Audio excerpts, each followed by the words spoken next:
할렐루야. 자, 우리 성경 말씀 잠깐 보도록 하겠습니다. 요한복음 3장 3절인데 이거 하고 잠깐 기도하고 그렇게 시작했으면 좋겠는데, 요한복음 3장 3절에 예수께서 대답하여 이르시되 진실로 진실로 내가 이르노니 사람이 거듭나지 아니하면 하나님 나라를 볼 수 없느니라. 아멘. 할렐루야. 보면은 제가 이제 오늘이 캠 마지막인데요. 무슨 설교를 할까 했는데 솔직히 여러분께 고백하자면 별 이제 딱히 할 말이 없더라고요. 왜냐면 그러니까 이제 너무 좀 갑자기 가게 돼서 그런 것 같아요. 그래서 갑자기 이렇게 준비를 했는데 무엇을 얘기할까? 그래서 그렇게 생각을 해봤어요. 만약 내 자녀에게 내가 이제 죽기 전에 제일 중요한 것이 무엇이다라고 이야기를 할까? 만약에 내가 죽을 때 내 자녀에게 뭐라고 얘기할까? 그래서 제가 이제 여러분께 오늘 이야기하는 것이 여러분들에겐 좀 어떻게 보면은 여러분 대상이 아닐 수도 있고 그리고 초신자가 들어야 될 말일 수도 있는데 그냥 좀 약간 극단적인 말이 될 수도 있어요. 근데 심하지는 않고 아무튼 그래서 그렇게 했습니다. 그래서 UTS 때 좀 나눴던 그런 서로 얘기했던 그 내용 가지고 좀 했으면 좋겠다 그런 생각을 했었습니다. 그래서 우리 UTS 하면서 좀 하나님이 주셨던 그 비전 그런 것들을 좀 잠깐 나누는 시간을 갖도록 하겠습니다. 이제 아시는 분도 아시겠지만 저는 지금 이제 아내가 아프거든요. 이렇게 이야기하는 것 자체가 싫지만 저희 아내는 불치병이고 매일매일 언제 잘못되지는 않을까 하는 두려움에서 그렇게 떨면서 살고 있습니다. 지금 지난주에는 아내가 심장 초음파를 받았는데 그것이 너무 두려워서 지난주에 예배, 이 DM 예배 자리에서 유니스 목사님이 말씀하셨던 것처럼 예수님의 이름을 정말 미친 듯이 막 부르기도 했습니다. 한 3번 정도 부르니까 다른 사람이 저를 쳐다보는 것 같더라고요. 그래서 이게 나를 미쳤다고 하지 않을까? 이런 생각을 했는데 그냥 하나님이 좀 봐줬으면 좋겠다 그런 마음으로 막 기도를 했었습니다. 제가 예수님을 만나고 저의 이제 첫 좌우명은 뭐냐면 한 번밖에 없는 삶을 예수님과 함께 살자. 그것이 저의 좌우명이었습니다. 한 번밖에 없는 삶에서 가장 가치 있는 삶은 예수님과 동행하는 삶이다. 근데 이제 아내가 처음으로 시한부 인생을 살 수도 있다는 그런 거를 들었을 때 암이나 그런 건 아니지만 2년밖에 못 산다 그런 말을 들었을 때 저는 하나님께 기도했습니다. 그리고 한 번밖에 하나님 인생의 좌우명을 바꾸겠습니다. 한 번밖에 없는 삶에서 가장 귀한 삶은 바로 정은이와 함께하는 삶입니다. 그리고 저희 카톡 프로필을 그렇게 바꾸었고 그리고 그렇게 기도를 했습니다. 그러니까 하나님께 기도했습니다. 하나님 용서해 주시고 부탁드립니다. 제가 아내와 시골에 내려가서 그곳에서 긴 시간이 아니더라도 그렇게 행복한 삶을 살고 싶습니다. 그렇게 살고 싶습니다. 제가 제일 힘들었던 거는 아내랑 싸웠던 거, 그리고 사역 때문에 더 함께하지 못했던 거 정말 후회가 많이 됐고, 심지어는 저는 말씀드린 적도 있지만 오전에 아내가 새와 첫 아들을 낳았는데 오후에는 사역을 나가러 뛰어간 적도 있었습니다. 제가 잘 몰랐죠. 그래서 제가 그것이 너무 마음이 아파서 하나님 잠시만 저에게 시간을 주시고 복음을 전파하는 그런 삶이 아닌 그냥 아내와 살고 싶습니다. 근데 그게 저의 진심이었고 지금도 죄송합니다만 그것이 저의 진심입니다. 그리고 저는 그것을 다짐까지 했습니다. 시골에 살 곳도 정해놓기까지도 했습니다. 하나님, 저 복음 전파 삶에 내려놓겠습니다. 그렇게 굳게 다짐을 하고 있었는데 하나님이 저에게 말씀을 해주셨습니다. 새벽 기도 때 여기 베들레헴 성전에서 기도를 하고 있는데 지금 나를 보내주셔서 이 찬양의 가사를 들으면서 묵묵히 기도하는데 하나님이 저에게 하셨던 그 하나님의 음성은 너가 나에게 헌신할 수 있겠냐, 그 음성이었습니다. 그 찬양을 들었을 때 마음속에서 솟아나오는 귀로 들리는 것이 아닌 마음속에서 솟아나오는 그 하나님의 마음에 제가 정말 무릎 꿇고 한참 울었거든요. 근데 저는 슬퍼서 운 것이 아닙니다. 어이가 없어서 어이가. 왜냐면 이 세상에 보면서 나처럼 헌신 못하는 사람이 이 세상에 있을까? 선교지로 나가서 돈 없이 그냥 단칸방에서 사는 사람이 오히려, 저는 그 삶을 꿈을 꾸고 있었는데 그 삶이 두려웠지만 그 삶이 꿈이었습니다. 근데 그 삶이 오히려 정말 행복하겠다. 어떤 설교를 듣는데 태백산에서 돈도 없이 그냥 태백에서 사는 그런 목사님 이야기도 들었는데, 이분 아내는 아프지 않지 않냐, 이런 생각을 했었습니다. 그래서 하나님이 너가 나를 위해서 헌신해 줄 수 있겠냐라고 물어봤을 때, 하나님, 나처럼 헌신 못하는 사람은 이 땅에 존재하지 않을 것 같습니다. 많은 사람이 있겠지만 겨우 2년, 어떻게 될지 모르겠지만 내가 거기서 그렇게 살겠다는데 2년만이라도 행복하게 살고 싶다는 저의 기도에 하나님의 대답은 바로 헌신이었습니다. 여러분 아십니까? 하나님이 왜 그렇게 헌신된 삶을 요구하시냐? 왜 이 땅의 청년들에게 헌신하기를 원하시는 그 하나님, 심지어는 헌신조차 할 수도 없는 저에게 헌신이라는 단어를 말씀하시는 그 하나님의 마음을 우리는 알아야만 한다는 것입니다. 왜냐하면 복음을 몰라 지옥에 가는 사람이 지금도 있다는 것입니다. 수없이 많이 있기 때문에 그 믿지 않는 여러분의 친구와 여러분의 부모와 형제와 자매도 예외는 아니기 때문에, 그리고 그것은 영원히 그렇게 될 것이기 때문에 하나님이 이야기하신 헌신과 복음 전파의 삶은 이 땅에서 가장 귀중한 것입니다. 저는 여러분 극단적으로 얘기하는 것이 아닙니다. 복음 전파의 삶을 사는 것은 우리의 자기개발, 토익 점수, 나의 취직, 그것보다도 더 중요한 것이고 우리가 살아있는 목적이자 바로 이유인 것입니다. 그래서 저는 지금 복음 전파의 삶에 대해서 말씀드리고자 하는 건 아닙니다. You must born again이라는 그런, 내가 정말 하나님 앞에 합당한가, 내가 정말 십자가의 그 구원과 그 은혜를 아냐, 그거에 대해서 이야기하고 싶은데 잠깐만 우리 기도하고 말씀을 전하도록 하겠습니다. 하나님, 제가 마지막으로 설교하게 되었습니다. 가장 중요한 것을 이야기하고 싶고 그것이 하나님의 마음이 되기를 원합니다. 하나님, 저와 우리를 변화시켜 주셨으면 좋겠습니다. 하나님, 하나님의 말씀에 제가 가장 큰 두려움을 가질 수 있게 해주시고, 하나님, 거짓말하지 않고 진심만을 이야기하게 해주세요. 그리고 우리의 마음이 열릴 수 있게 해주세요. 예수님 이름으로 기도했습니다. 아멘. 예, 이제 감사합니다. 말씀을 이제 전하는데, 여러분, 그래서 캠은 복음 전파를 위해서 존재해야만 하는 것입니다. 캠이 존재하는 근본 목적은 무엇일까? 왜 캠이 존재해야 되냐? 많은 선배를 만나기 위해서, 많은 친구를 사귀기 위해서, 대학생이 되었으니까 어쩔 수 없이 고등부에 있다가 대학부로 올라와야 하니까, 아니면 캠이 역사가 깊어서 취직할 때 선배가 있으니까, 내면에 많은 다른 목적이 있을 수 있지만 캠이 존재하는 가장 근본적인 목적은 그리스도의 대사, 캠퍼스에서 하나님의 나라를 세우는 것에 있습니다. 캠퍼스를 복음화시키는 것입니다. 캠퍼스의 그 자리에서 내가 예배자가 돼서 그 자리에 있는 것입니다. 결론적으로 말씀드리자면 복음 전파적인 삶을 캠퍼스에서 살아야만 한다는 것입니다. 가장 중요한 것은 유독 우리 캠뿐이 아니요, 우리 모두가 다 복음을 전파하는 복음 전파적인 삶을 살아야만 한다는 것입니다. 왜? 하나님이 마음 아파하시기 때문에, 그리고 지금은 마지막 때이기 때문에 믿지 않는 자에게 구원을 전하는 사명이 의식적이든 무의식적이든 우리에게 있어야만 하는 것입니다.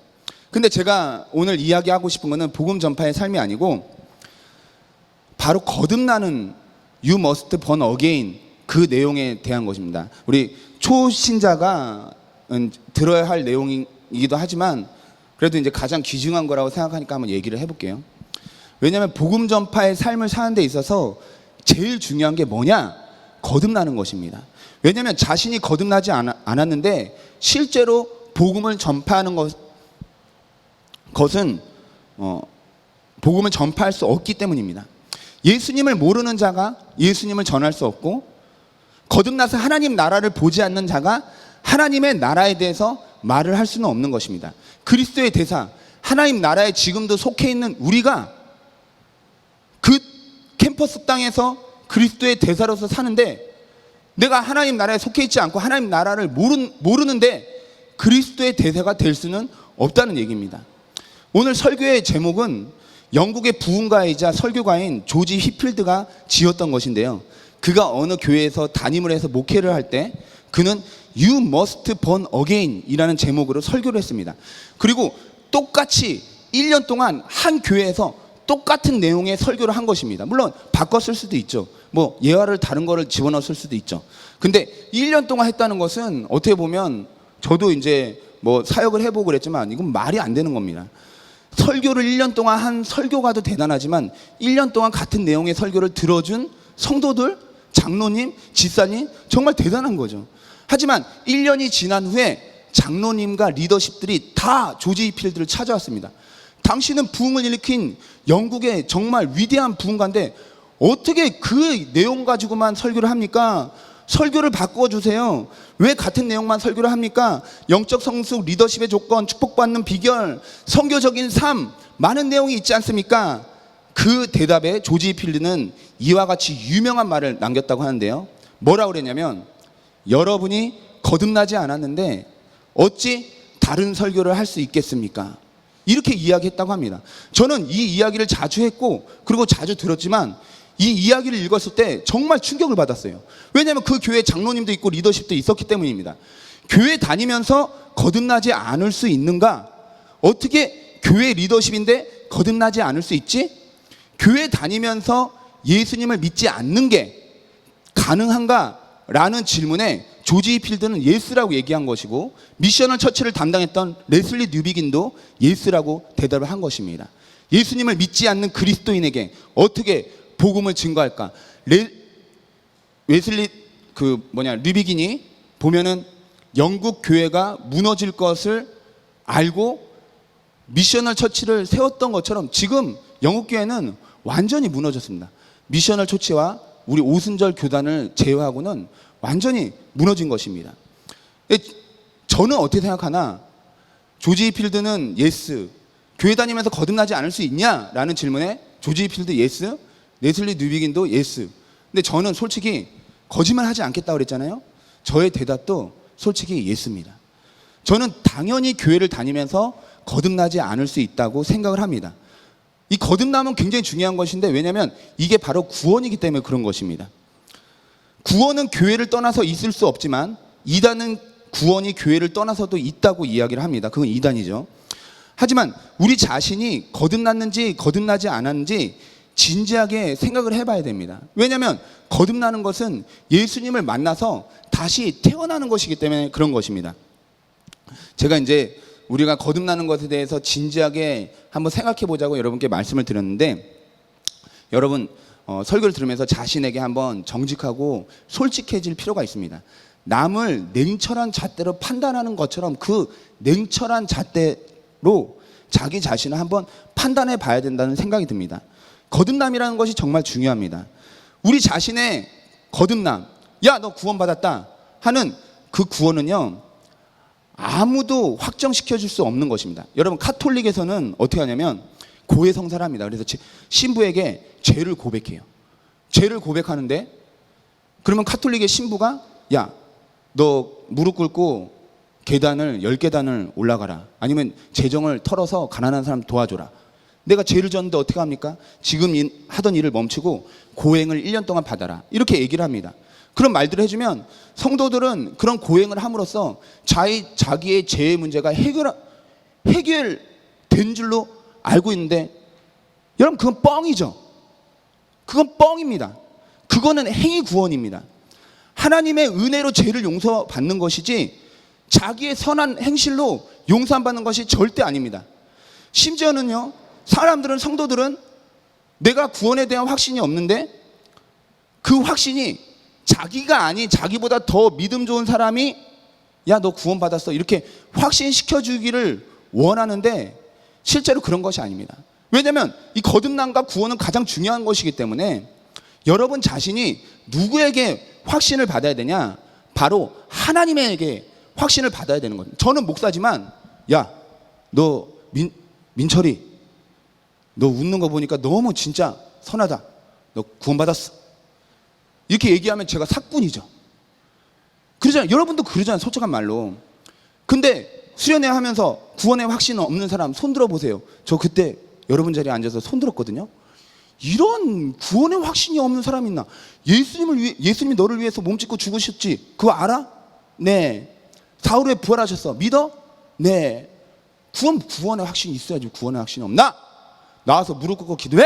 막 이런. 저는 제가 뭔가 잘못한 줄 알았습니다. 근데 생각해 보니까 구원의 확신은 그냥 단순히 지식으로 안다고 생기는 것이 아니에요. 예를 들면 보세요. 마지막 때에 예수님이 부르실 때 나는 너를 모른다. 주여 주여.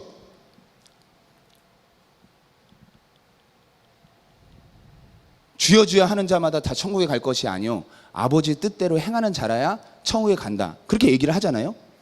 근데 나는 너를 안다, 너를 모른다. 그게 관계거든요. 관계. 읽어보면은. 근데 여러분 보면은 제가 박근혜 대통령 사진을 딱 봐요. 사진 보는데 박근혜 대통령이 이렇게 생겼구나. 그렇게. 박근혜 대통령이 어떻게 생겼는지 알아. 그리고 박근혜 대통령이 좀 약간 성질이 좀 다혈질이다. 그것도 알아요. 저 정치적으로 얘기하는 게 아니고 예를 들면은 그리고 뭐 키가 뭐 166이다. 뭐 그런 걸 알아요. 지식적으로. 근데 내가 얘기하기는 우리 이래 자매한테 야, 나 박근혜 대통령하고 친하다? 이러면 말이 안 되는 거잖아요. 그렇잖아요. 그러니까 우리가 예수님에 대해서 아는 게 예수님과 관계가 있는 것이다 라고 착각을 하면 안 되는 것입니다. 이 예수 그리스도의 십자가가 다른 사람의 십자가가 되고 나는 지식만 있고 내 십자가가 아니다. 그러면 여러분 진지하게 한번 생각을 해봐야만 하는 것입니다. 여러분 사자 그림을 딱 봤을 때 무서워. 깜짝 놀라. 심장이 멎을 뻔했네. 이런 사람 정신병자죠. 근데 솔직히 말해서 지금 사자는 없지만 문 열고 갑자기 사자가 그러니까 들어와. 그리고 여기서 막 울부짖고 있는데 별거 아니네. 이런 사람 더 정신병자입니다. 사자를 만나는 것과 그림으로 보는 것과 아는 것은 분명히 차이가 있다는 것입니다. 너가 잘 모르는데 너 지식적으로 알면 너 구원받았어. 그건 뻥입니다. 뻥. 여기 뭐 이제 장로님도 안 계시니까 이제 청년끼리니까 우리끼리 말 막 할게요. 알았죠? 저 이제 여러분 사기를 당하려면 내가 예를 들어서 태욱이한테 야, 너 얼굴 잘생겼다 막 칭찬 많이 하거든요. 실제로 그렇지 않을 때도 제가 그런 걸 많이 합니다. 아니 그게 아니고 아무튼 근데 제가 태욱이한테 300만 원을 껐어요. 그리고 인사이동 가서 딴 데 가면서 그걸 안 갚는단 말이에요. 자료도 없어. 그러면 너는 사기를 당한 거야. 나한테. 근데 저는 그게 괜찮다고 봅니다. 상당히 좋은 거는 아니지만 내가 이제 수연이한테 돈을 한 500만 원 껐는데 그걸 제가 먹었어요. 돈 갚으라 그러면 아내가 아파 막 이러고 막 그런데 그럼 사기를 당한 거죠. 괜찮아요. 왜냐하면 또 벌면 되니까. 근데 만약에 구원에 대해서 내가 사기를 맞았어. 나 구원받은 줄 알고 여태까지 그냥 살았는데 근데 나중에 천국 가니까 그게 뻥이야. 그러면 여러분 그거는 돌이킬 수 없는 것입니다. 나는 괜찮겠지, 너는 괜찮아. 나도 모르지만 너는 구원받았어. 이 말을 진지하게 생각을 해봐야 된다는 것입니다. 여러분 영혼 걸고 도박하지 맙시다. 정직하게 나의 상태가 어떤지 한번 봐야 되는 것입니다. 저는 이제 개인적으로 아이러니하게도 제가 예수님을 처음으로 인격적으로 믿고 회심했을 때가 바로 전도사 때였습니다. 놀란 거죠. 제가 이제 캠에 지금 한 21년 동안 캠을 알고 있고 캠에서 막 저는 캠에서 변했어요. 진짜 저 진짜 변했어요. 저 당구 치면서 얼마나 제가 어리버리해 보입니까? 그러니까 딱 들어왔는데 진짜 어리버리한데 얘를 양육을 어떻게 시켜? 유리 누나 이름 말해버렸네. 아무튼 유리 누나가 저를 양육하는데 당구장에서 당구 치면서 양육하러 오라고 글로 이런 애였습니다. 그리고 벤치에서 앉아서 양육하면 창피하다고. 기도 이거 두 손 모으는 게 창피해서 그걸 못하던 그런 사람인데 솔직히 제가 예수님을 직접 경험했을 때는 죄송합니다만 제가 캠을 지나서 전도사 때 그랬다니. 이제 캠이 복음에 대해서 모른다는 게 아니고 저는 아무튼 전도사 때 예수님을 만났습니다. 물론 그전에도 저는 예수님께 많은 위로를 받았고 비전도 받았고 수련회 때 울기도 했습니다. 근데 좀 약간 채워지지 않는 뭔가 있었어. 그래서 보면은 그때 목사님이 예수님 만나고 싶은 사람 앞으로 나와. 그러면 이제 앞으로 나와서 무릎 여기서 딱 꿇고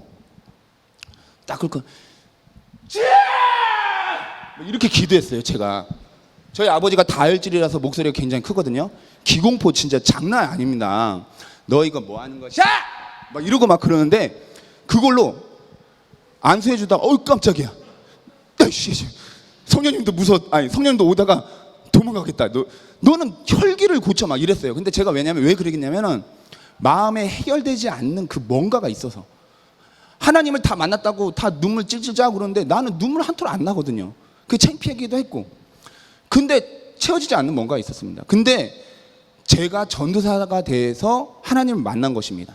근데 제가 가만히 그때를 생각해 보면은 제가 그 예수님을 만나지 않았을 때 생각해 보면 삶의 목적과 방향이 완전 달랐습니다. 지금과. 부끄럽지만 저는 제 자신이 어리버리하게 생겼으니까 얼마나 인정을 안 해주겠어요. 그러니까 리더십 되고 막 뭐 하자 그러면은 애들이 뭔가 있어 보여야지 따라오는 것 같으니까 아무튼 인기도 있고 뭐 나 자신이 아무튼 가치 있게 되는 게 전도사다. 나 자신이. 그래서 제가 그 길을 선택했던 것 같기도 합니다. 뭐 이게 다는 아니겠죠. 아무튼 저 굉장히 나쁜 사람은 아니었어요. 예. 그래도 이제 굉장히 나쁜 사람이었습니다. 제가 봤을 때는 제 속마음을 여러분들에게 끄집어서 이걸 다 보여주잖아요. 그러면 쟤는 왜 단상에 올라가서 설교를 하고 있냐? 제 말을 아무도 안 들을 겁니다. 제 생각과 제 마음이 막 나오면은 여러분 저의 설교를 듣지 않을 겁니다. 저 그래서 설교하는 것도 좀 고민했는데 저는 뭐랄까 저 같은 이제 벌레 같은 사람도 뭐 이게 뭐 자기를 낮추는 말이죠. 그죠? 낮추는 말인데 만왕의 주께서 왜 고통 당했나 노래 너무 못해요? 죄송해요.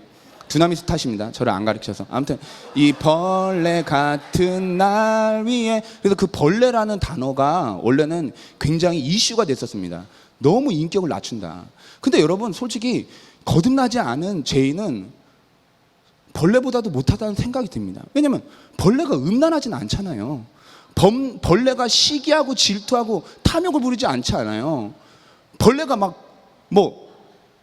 우리 캠에서 1,000만 원이 없어졌는데 범인이 벌레다 그러지는 않잖아요. 솔직한 말로 웃긴 말이 아니고. 그러니까 저는 벌레보다도 못하다는 생각이 듭니다. 저는 교회 다니면서 담배를 몰래 핀 적이 있습니다. 폈었죠. 그리고 야한 동영상도 정기적으로 봤습니다. 그 정기적으로는 매월 며칠 정해놓고 야동을 봐야지 뭐 그런 게 아니고 아무튼 뭔가 음욕이 오면은 그거를 보고 해결을 했습니다. 신학교에 담배를 끊지 못하는 신학생이 있다는 것을 알게 되면 여러분 굉장히 놀라시겠죠. 근데 제가 신학교 때 진짜 충격을 받았던 건 뭐냐면 신학교에 있는 대부분의 기도굴이 비어 있다는 겁니다. 근데 저도 기도 안 했죠. 왜냐면 저는 거듭나지 않았으니까.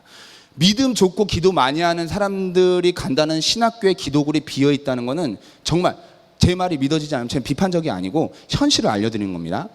그 한세대학교 가보세요. 그 기도굴 한번 열어보세요. 다 비어 있습니다. 다 비어. 저는 25년 동안 모태신앙으로 자라왔고 소그룹의 리더였고 교회에서 봉사를 했고 센터 리더를 했죠.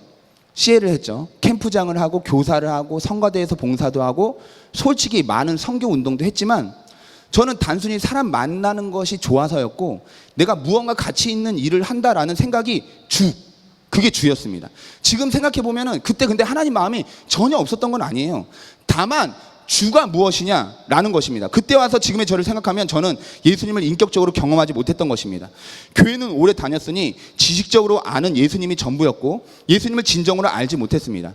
저는 리더십으로서 주변 사람들에게 하나님과 친분이 있는 척 가장을 했습니다. 이게 가장을 해야지 그게 아니고 말로 표현하니까 좀 약간 이상하게 보이는데 하나님을 모르는 걸 전혀 창피했어요. 그래서 어떤 일도 있었냐면은 옛날에 스카프레너 목사님이 기도할 때 애들 픽 넘어졌거든요. 근데 저는 그래서 얘 예수님 아나 보다 나한테 왔는데 아무런 게 없는 거예요. 그래서 창피해서 넘어지진 않았지만 그 자리에서 무릎 꿇었던 그런 적이 있었는데 아무튼 아무도 없는 곳에서는 홀로 반복적으로 죄를 지으면서 생각으로 관계해서 많은 죄된 생각들을 좋아했습니다. 저의 죄는 곰곰이 혼자서 적어보면 로마서 1장에 나오는 죄였습니다. 심지어는 여러분 정말 죄송합니다마는 교회에서 치마 짧게 입고 온 자매를 보고 음란한 생각을 한 적이 있습니다. 그리고 홀로 있을 때 그것을 마음으로도 죄를 지은 적이 있습니다. 별거 아니라고 생각했던 행동과 생각과 마음의 죄들은 당시에 저는 죄에 묶여있는 사람이었고 내가 죄에 묶여 있었기 때문에 내 죄가 별거 아니라고 생각한 것이지, 성경에 비춰보면 정말 파렴치한 죄였습니다. 로마서 1장에 나오는 음란, 불의, 추악, 탐욕, 악의, 시기, 살인, 분쟁, 사기, 악독, 수근수근, 비방, 능욕, 교만, 자랑, 악을 도모하는 것, 거역, 우매, 약속을 저버리는 무정한, 무자비한. 로마서 1장 32절에 보면 그들이 이 같은 일을 행하는 자는 사형에 해당한다고, 하나님께서 정하심을 알고도 자기들만 행할 뿐 아니라 그런 일을 행하는 자를 옳다 하느니라. 우리는 하나님의 말씀을 통해서 이와 같은 것들이 사형에 해당한다는 것을 알고 있습니다. 물론 무의식적으로 알고 있겠죠. 옳다고 여기고 그쪽으로 믿고 싶어하는 것이기 때문에 죄를 작게 여길 수도 있지만, 저는 심지어는 교회 안에서, 기혼자가 교회 안에서 다른 여자 바람을 피면서도 자기의 죄를 다른 사람도 짓는 작은 죄라고 생각하는 것도 보았습니다. 여러분, 그것을, 여러분이 반복적으로 짓는 죄를 내려놓지 않고 그것을 좋아하고 그걸 추구하고 그 방향으로 가고 있다면 그 사람은 반드시 사형에 해당될 것입니다. 오랫동안 교회 다닌 자가 예수님 모를 수 있고, 예수님 모르고 셀 리더 할 수 있고, 예수님 모르고 찬양 인도 할 수 있습니다. 예수님 모르고 학생회장이 될 수 있고, 예수님 모르고 집사, 장로님이 될 수 있고, 심지어는 예수님 모르고 전도사, 목사가 될 수 있다고 생각됩니다. 왜냐하면 제가 그랬으니까. 예. 여러분, 38세의 대형교회 부목사가 에스컬레이터 올라가다가 자매 치마 속 그거 찍다가 걸려서 경찰서에 끌려가고, 여러분, 그 목사님이 거듭난 자라고 이야기할 수 있습니까? 음란을 이기지 못해서 어쩔 줄 모르고 그 음란을 향해서 가고 있는 그는 분명 음란에 둘러쓰일 수는 있지만 예수님의 종은 아닌 것입니다. 여러분, 제 말에 동의합니까? 동의합니까? 여러분, 동의한다면 그것에 동의합니다 라는 그 말과 그 잣대로 제발 우리 자신을 한번 보자는 것입니다. 지금 우리는 어떠한지, 과연 음란에 대한 내 마음은 어떠한지, 탐욕과 미움과 시기와 질투는 어떠한지, 가장 심각한 교만의 죄는 어떠한지 한번 생각해 봤으면 좋겠습니다. 제가 이제 목사님에 대해서 이야기해서 정말 죄송합니다만, 이제 유인수 목사님과 이동주 목사님은 정말 하나님이 인도해 주신 정말 존경스럽고 좋으신 분입니다. 왜냐하면 저는 캠이 행복해야 한다고 생각이 됩니다. 순종해야 됩니다. 성경의 가르침은 위권세에게 순종해라, 믿지 않는 위권세라면 순종함으로 하나님을 전하는 것이다.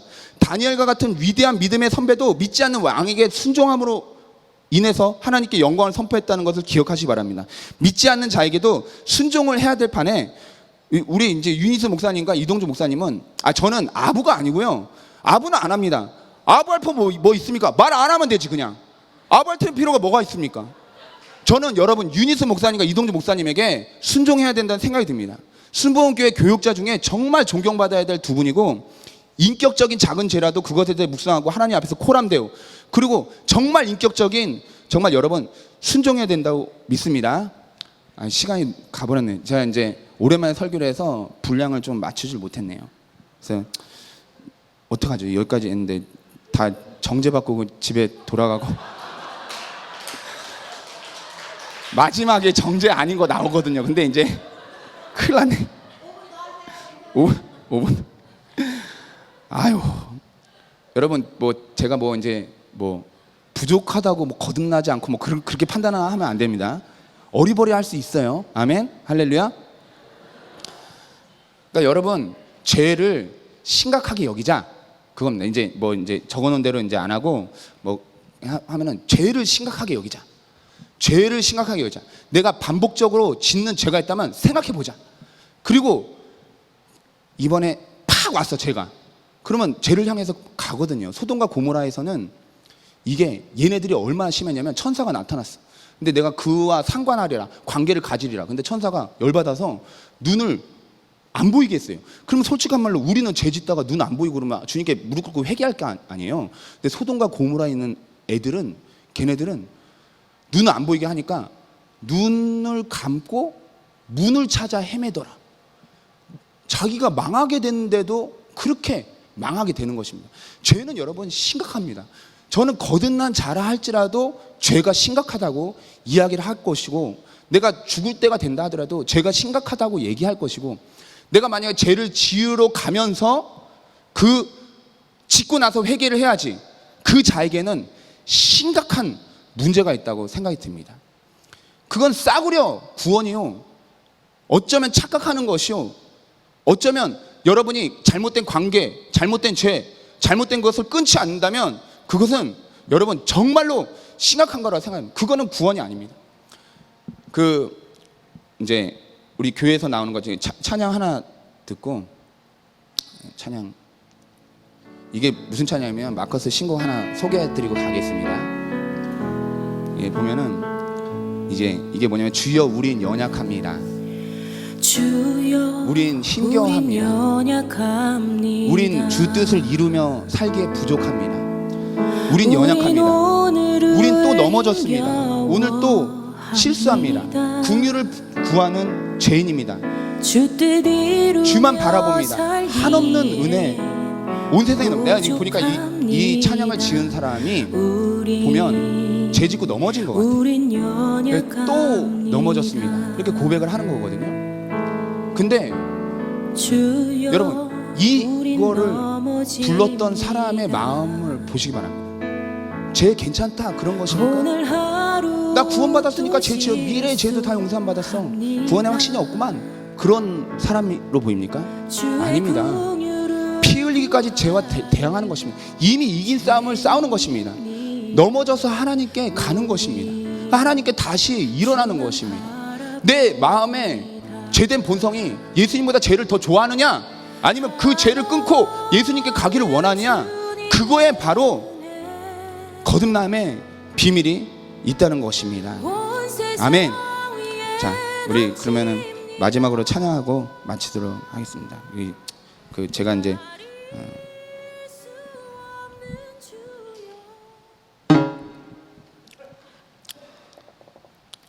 죄송하네요.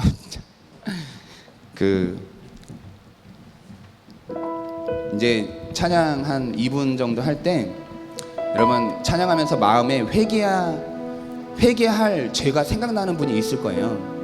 반복적인 죄 나한테 있지. 하나님의 마음을 아프게 하는 그 무언가가 내가 잡고 있는 그것이 생각날 수 있습니다. 그러면 여러분 그걸 내려놔야 됩니다. 그걸 내려놓고, 그게 미움이든지 음란이든지 잘못된 관계든지 탐욕이든지 그걸 버려야만 합니다. 가슴속에 손을 얹고 찬양을 했으면 좋겠습니다. 정말 그 죄가 생각나면 가슴속에 손을 얹고 찬양을 했으면 좋겠습니다. 그리고 우리 그거를 얹었으면 내려놓읍시다. 그리고 그걸 끊읍시다. 제가 이제 한 번은 기도를 했는데, 아내가 아프니까 아내랑 단둘이 해가지고 식탁 차리고 거기서 가정예배를 드리거든요. 근데 이 찬양을 불렀어요. 이 찬양을 불렀는데 나의 백성이 죄를 회개하고 주님께 돌아가자라는 내용이었거든요. 근데 그날 주제는 아내 병 낫기 위해서 모인 것입니다. 우리 둘이 모여서 이 찬양이 나오는데, 이 찬양을 부르는데 제가 눈물이 나는 거예요. 그래서 아내한테, 야, 여기 찬양 내용과 우리 기도 제목은 전혀 상관이 없는 내용이다. 근데 왜 내가 눈물이 나냐? 내 안에 성령님이 계시는 거겠지? 그러니까 죄인들이 죄를 회개하고 하나님께 돌아오는 것에 눈물이 나는 거겠지? 그러면 정은아, 내 안에 성령님이 계셨으면 우리 가정 포기하지 않을 거야. 하나님이 우리를 버리지 않을 거야. 막상 얘기는 했지만 마지막 말로 제가 정은이에게, 근데 포기하면 어떡하지? 두려워. 어떡하지? 그렇게 얘기를 했는데 아내가 말이 안 돼. 하나님이 왜 우리를 포기하냐고. 기도하자고. 기도를 했거든요. 기도를 했는데 아내가 1분에서 2분 정도 기도하더니 막 울더라고요. 자기가 두렵다고 우는 것입니다. 내가 잘못될까봐 두렵다고. 근데 저도 그때 아내에게 희망적인 메시지를 하지 못했어요. 왜냐면 나도 두려웠기 때문에 그 자리에서 울었습니다. 근데 한 가지 분명한 것은 아내의 아픈 마음이 저의 마음이 된 것입니다. 저의 마음이 아내의 마음이 된 것입니다. 구원이란 무엇인가? 성령으로 예수 그리스도 안에서 그 마음이 하나님과 하나가 된 것입니다. 예수 그리스도 하나님에게 그 십자가는 여러분 죄에서 자유케 하는 것이요, 그리고 그 죄 때문에 예수님의 십자가 못 박았다면 그 죄로 인해서 하나님은 마음 아파하시는 것입니다. 그 죄 때문에 하나님이 울고 계시는 것입니다. 구원 받았다면 우리의 죄를 넣고 기도하고 회개합시다. 그리고 하나님께 돌아갑시다. 오라 우리가 여호와께로 돌아가자. 우리 깨끗한 청년들이 일어날 수 있게 해달라고. 우리 시간 좀 지났으니까 우리 주여 합창하고 우리 기도하도록 하겠습니다.